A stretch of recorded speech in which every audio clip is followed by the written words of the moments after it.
Par rapport à Kalia, je ne vais pas aller dans le sens du recrutement. Mais le fait, vous êtes un officier d'état-major, versé aussi dans l'intendance. Vous savez bien, en matière de transport de troupes et autres, il y a ce qu'on appelle le train et garage. Est-ce que le fait de faire transporter ces personnes-là dans des véhicules d'une compagnie, habillés non pas en tenue militaire, mais dans des sortes de sportifs, les amener vers les stades, n'était pas une sorte de diversion pour le public? Est-ce que d'habitude c'est comme ça que l'armée se déplace? L'armée a une tenue régulière. Quand l'armée veut se déplacer, l'armée a une tenue régulière. Alors, tout groupement d'hommes qui n'a pas cette tenue réglementée, ce n'est plus une armée.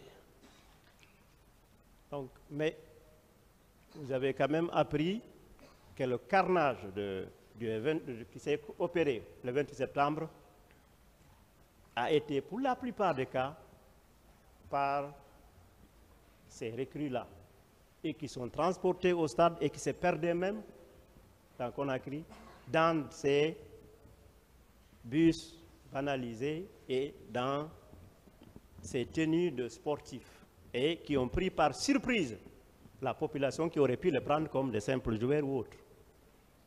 Et, j'enchaîne, votre ministre de la Sécurité présidentielle, le colonel Pivi, a joué un rôle actif tant dans la réception de ces personnes au camp que de leur convoi. La question Quel maintenant est votre degré de participation dans ces préparatifs concernant ces recrues-là, tant pour ce qui est de la réception que de leur convoi aller-retour? Est-ce que vous avez joué un rôle à ce niveau? Je n'ai joué aucun rôle maître par rapport à tout ce que vous venez de dire. Monsieur Camara, oui. Quel est votre sentiment par rapport à tout cela, tous ces massacres aujourd'hui? Mon sentiment par rapport au massacre du 28 septembre, au peuple de Guinée, à ces victimes-là, qu'est-ce que vous avez à dire? Je suis, même à l'instant où je suis assis devant le tribunal criminel, je suis choqué moralement. Choqué. Et c'est pour cette raison, à un certain moment donné, je me suis sacrifié pour venir répondre devant la justice. Et si aujourd'hui je suis devant cette justice, vraiment je rends grâce à Dieu et je remercie le colonel Mamadi Doumbouya qui a eu un courage titanique de donner la possibilité pour l'ouverture de ce procès afin que les Guinéens sachent réellement ce qui s'est passé le 28 septembre et que les familles éplorées puissent vraiment passer leur deuil et que les coupables soient punis par la loi, que jamais une telle situation ne se reproduise plus en Guinée. Monsieur Moussa Dadis Camara, Oui. je vous remercie pour vos réponses. Merci, Monsieur le Président, distingué assesseur.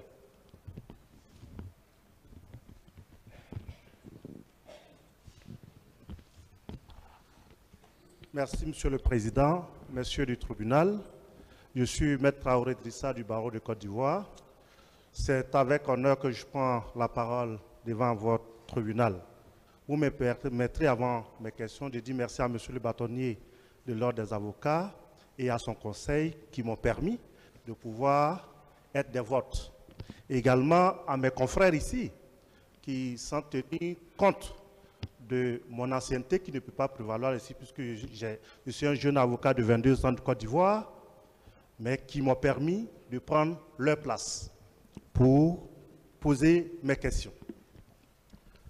Mon capitaine, parce que je vais dire mon capitaine, parce que je vous ai entendu dire que vous aimiez qu'on vous appelle mon capitaine. Parfait, parfait. Ouais. Est-ce que on peut dire que le capitaine Moussa Dadis Camara, qui était au pouvoir jusqu'au 3 décembre 2009, était un président avec l'effectivité du pouvoir entre ses mains? Reformulez très bien la question, maître. Est-ce qu'on peut dire que quand vous étiez président, chef de l'État, vous avez le pouvoir effectif? C'est vous qui décidez. Non, maître. Qui décidait? Vous avez parlé de pouvoir effectif. Ça veut dire qu'un pouvoir, ça c'est un pouvoir totalitaire lorsque vous prenez tout le pouvoir, lorsque vous décidez tout. Mais ce qui ne veut pas dire que je ne pouvais pas décider. C'est vous qui décidez pour ce qui concernait les fonctions et les pouvoirs de chef de l'État. Parfait. Donc c'est vous qui nommez aux fonctions militaires. Parfait. Est-ce qu'on vous obligeait à nommer des personnes? Non. Est-ce que lorsque vous pensez que si vous nommiez des personnes ou bien vous remplaciez des personnes, cela pouvait mettre à mal votre pouvoir? Reprenez la question. Est-ce que vous pensez que lorsque vous étiez chef de l'État, est-ce qu'il vous était impossible de nommer des personnes à des postes, que ce soit militaires ou civils? Je pouvais le faire, oui. Donc, vous pouvez donner des instructions à l'ensemble des militaires qui étaient sous vos ordres. Parfait, oui. Vous avez dit ici, et c'est pour une confirmation, que le général Sekouba Konaté était votre subordonné. Est-ce cela?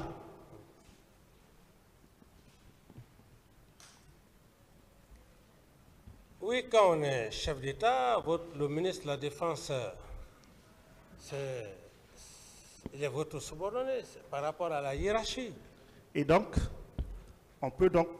est-ce qu'on peut conclure sur ce point-là pour dire, lorsqu'il y avait, quelle que soit la décision prise, vous aviez, vous, la possibilité de dire votre mot et c'est ce que vous direz qui devait être fait? Reprenez. Est-ce que c'est vous qui aviez le dernier mot lorsque des décisions militaires devaient être prises? Le dernier mot, c'est trop dire la concertation. Et si vraiment au cours de la concertation, nous deux sommes d'accord, et ça peut bien passer.